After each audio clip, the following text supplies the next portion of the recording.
engagement. Leduc, attention, il a un tir terrible. Hein. Jérôme Gauthier-Leduc. Oh la passe, magnifique, et c'est 1-0. Philippe Michael Devos sur passe de Guillaume Leduc. Et ça, c'est la meilleure chose qui pouvait arriver au HC Ajoie. 7e but pour Devos, alors qu'on joue la 8e minute à la Raiffeisen Arena. Et voilà ce que peut vous amener un défenseur offensif étranger. Jérôme Gauthier-Leduc qui élimine Lucas Frick, qui patiente et qui délivre une merveille de passe à Devos.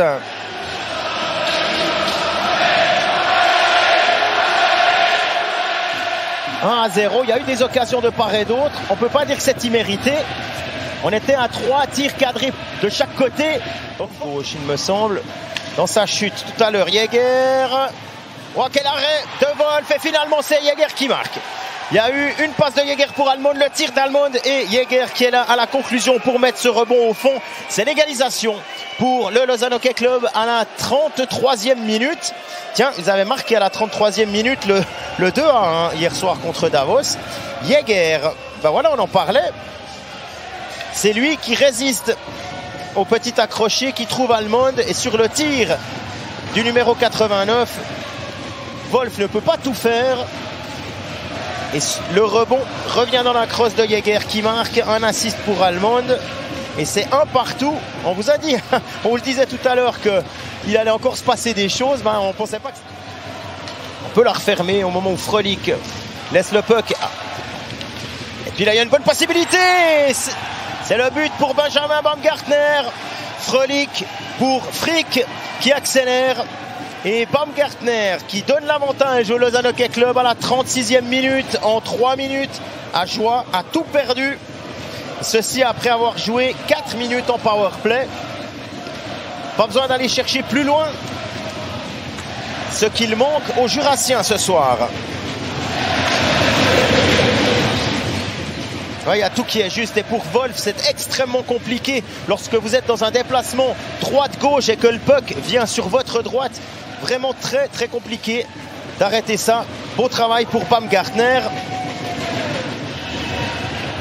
C'est catch pour Kennings. Ouais, les deux hommes s'entendent bien. Le tir de Heldner. Wolf et le but. C'est 3-1 pour le LHC. C'est Kennings qui a réussi à glisser cette rondelle sur un tir d'Heldner. Sur le rebond, Kennings met le puck au fond. Ouais, il en est évidemment ravi. C'est 3-1 pour le LHC alors qu'on joue la 47e minute.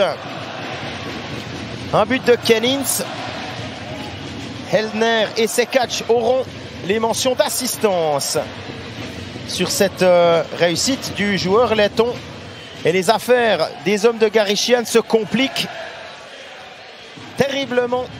On revoit sous un autre angle. Kennings plus Eigenmann. Oh, quelle erreur! Eigenmann, il a fait une erreur face à Emerton. Il y a un 2 contre 1 à jouer. Emerton, Kennings, bon retour. Ah, superbe!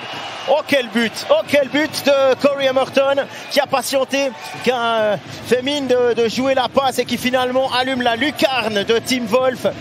À moins d'une minute après le 3-1, c'est 4-1.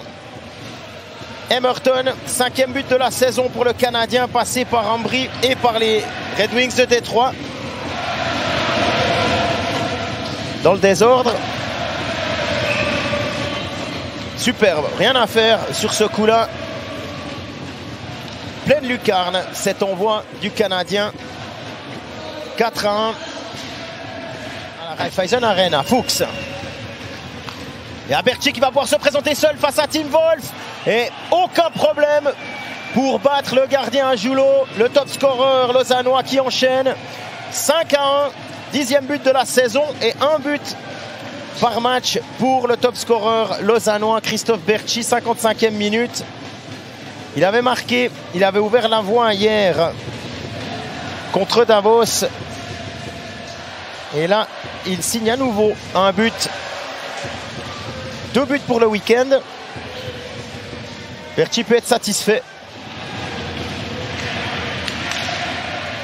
Et c'est 6-1.